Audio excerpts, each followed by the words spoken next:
आज नीरा का पढ़ाने में मन नहीं लग रहा था। सिर दर्द के कारण दिमाग की नसें फटे जा रही थी। शक का कीड़ा जब मन में घुस जाए तो वह दिल दिमाग को ऐसे जकड़ लेता है कि इंसान शक और सिर्फ शक के मक्कड़ जाल से उलझा ही रहता है। ऐसा ही कुछ हो रहा था नीरा के साथ। मन की भले ना सुनो मगर आंखों देखी को कैसे झुठलाया जा सकता है।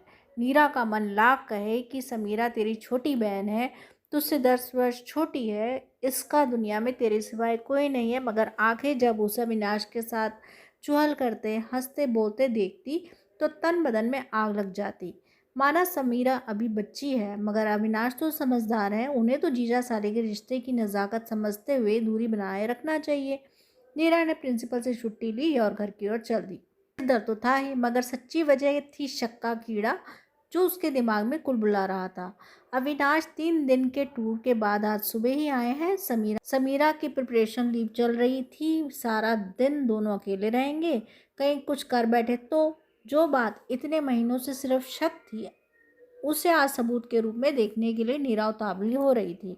आज सारा किस्सा खत्म हो जाएगा। नीरा ने ठान लिया था, आज मैं समीरा को घर से धक्का देने में जरा भी हिचकिचाऊंगी नहीं। मैं भूल जाऊंगी कि मेरी माँ ने मरते समय 9 वर्ष की मासूम समीरा का हाथ मेरे हाथ में देकर मुझसे वादा लिया था कि मैं माँ की तरह उसका पालन पोषण करूंगी, और मैंने किया भी। मुझे कभी निसंतान होने का मलाल नहीं हुआ।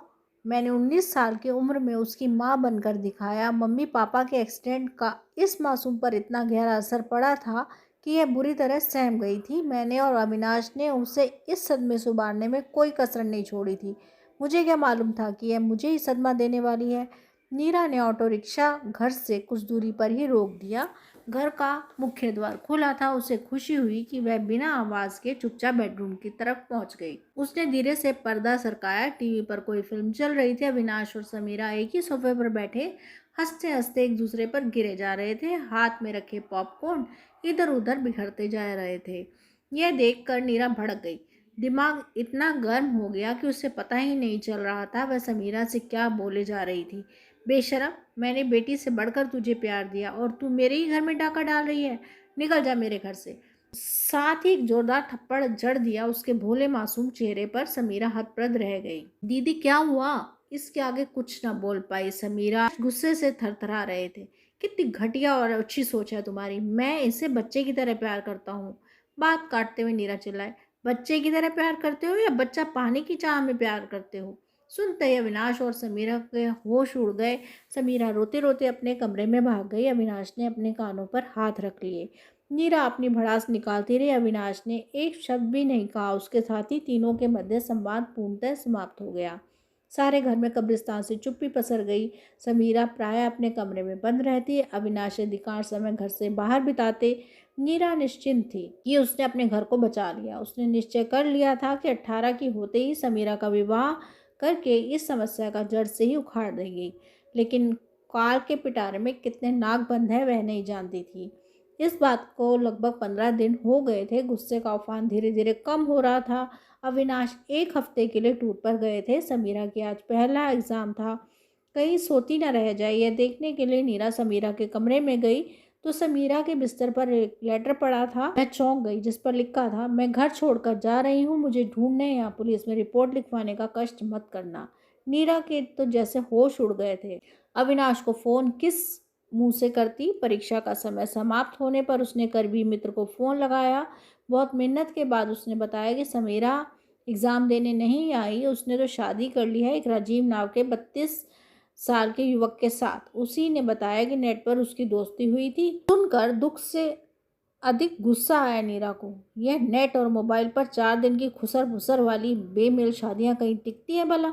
अपने को स्मार्ट समझ रही है। यह सिला दिया मेरी परवरिश का। अरे उसके भले के लिए 2 शब्द कह दिए तो क्या मुंह उठाकर चल देगी और बिना बताए शादी भी कर लेगी? नीरा के मुंह से आह निकल गई लेकिन उसने अपने मन को समझा लिया। वह ढूंढने की कोशिश नहीं करेगी तो आ जाएगी अपने आप, किसी सहेली के घर छिपी होगी। लेकिन ऐसा कुछ नहीं हुआ। समीरा तो नहीं लौटी मगर अविनाश लौटने पर नीरा पर बरस पड़ा। वह समझ नहीं पा रहा था कि इतना सब कुछ होने पर भी नीरा हाथ पर हाथ धरे कैसे बैठी है। अविनाश ने अपने स्तर पर समीरा को ढूंढने की मुहिम चला दी लेकिन उसे कोई सुराग नहीं मिला। इस बात को 1 महीना हो गया था। एक रात इंदौर पुलिस स्टेशन से फ़ोन आया कि समीरा ने मुंबई में आत्महत्या करने का प्रयास किया है। आप कूपर हॉस्पिटल विले पार्ले पहुँचो। खबर सुनते ही दोनों के होश उड़ गए और वे अगली फ्लाइट से मुंबई पहुँच गए। कूपर हॉस्पिटल पहुँचने पर पता चला कि समीरा आईसीयू में भर्ती है तथा जीवन मृत्यु के बीच झूल रही है। तफ्तीश के लिए आए पुलिस वाले ने राजीव के कच्चे चिट्टे का जो खुलासा किया, उसे सुन दोनों के पैरों तले ज़मीन खिसक गई।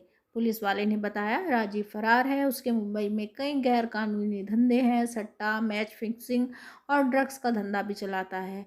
इंटरनेट पर लड़कियों से दोस्ती कर शादी रचाता है, बाद में धंधे में डाल देता है। लड़की से इसका पता निकाला, घर गया तो वे लड़की की क्या नाम है, हाँ समीरा बरामद हुई। उसे कुछ नहीं मालूम था। उसको पुलिस स्टेशन चलने को बोला तो 2 मिनट में आती बोलकर अंदर गई और जहर खा लिया।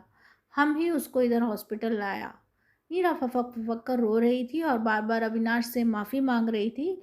अविनाश, मैं तुम दोनों की गुनहगार हूँ। ना मैं मूर्खतापूर्ण शक करती, ना समीरा जल्दबाजी में यह बेमेल शादी करती।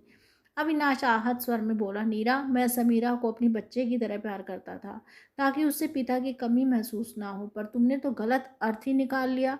मैं अपने बच्चे के रूप में देख रहा था, वह अपने पिता का रूप मुझ में देखती थी। उम्र में बहुत अधिक अंतर होने की वजह से उसने बड़े सहज रूप से मुझे पिता रूप में स्थान दे दिया था। समझने की कोशिश करो। जैसे ही तुमने मुझे उसकी ज़िंदगी से हटाया, उसने अपने से इतनी अधिक उम्र के व्यक्ति से विवाह रचा लिया।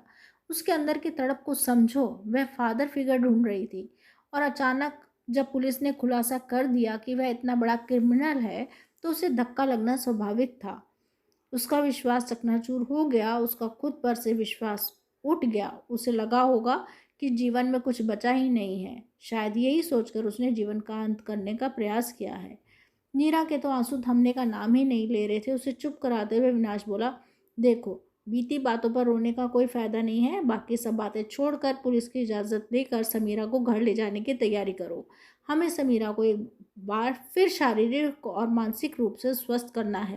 मीरा अविनाश को नहीं मालूम था कि समीरा होश में आ चुकी है और दोनों की बातें सुन रही है। उन दोनों को अपने पास देखकर जैसे समीरा खुश हो रहा था कि अपनों का प्यार कितना बड़ा संबल होता है। जिंदगी में सही फैसले कितने जरूरी होते हैं। एक गलत फैसला जिंदगी को नरक बना देता है। ये कहानी यही समाप्त होती है। धन्यवाद।